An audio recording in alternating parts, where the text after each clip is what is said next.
Hi friends, మీ అందరు బాగున్నారు అనుకున్నాను. ఇది తమిళనాడు ఫ్రెండ్స్. తమిళనాడు దగ్గర అన్నవరం పాయింట్ దగ్గర బండి రివర్స్ చేస్తుంటే ఊరకనే దిగబడిపోయింది ఫ్రెండ్స్.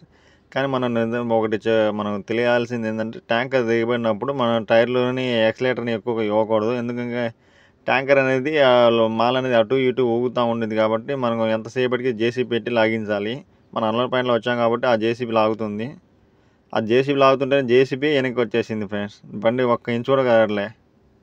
అందుకే ఇంక టైర్లు అక్కడెక్కడ తిరుగుతున్నాయి. అన్న టైర్లు ఎక్కువ తిరుగుతున్నాయి అని చెప్తే, ఇంకా అన్న ఇవి ఇంకో కాసేపు ఆగిన తర్వాత ఇంకొక పెద్ద జేసీబీ తీసుకొస్తాను తమ్ముడు అని చెప్పిండు. ఇంకా అయినా ఒకసారి ట్రై చేద్దాం, లాగిద్దాం, వస్తే వచ్చింది, లేకపోతే పెద్ద జేసీబీ తీసుకొస్తాలే అని చెప్పిండు. అది హెటాచి, ఎక్స్చేంజ్ హెటాచి. అదైతే ఒక్క ఊపు లాగానే వచ్చేసింది. కానీ ఒకసారి 1-2 సార్లు జేసీబీతో ట్రై చేస్తున్నాం, వస్తే బాగుండిద్దని. ఇంకా అది నేలంతా బాగా అది బేబీ డస్ట్ కదా మొత్తం. ఇంకా లాగే కొద్దీ టైర్లు కిందకి వెళ్ళిపోతూనే ఉన్నాయి కానీ బయటికి రావట్లే, బేబీ డస్ట్ కాబట్టి.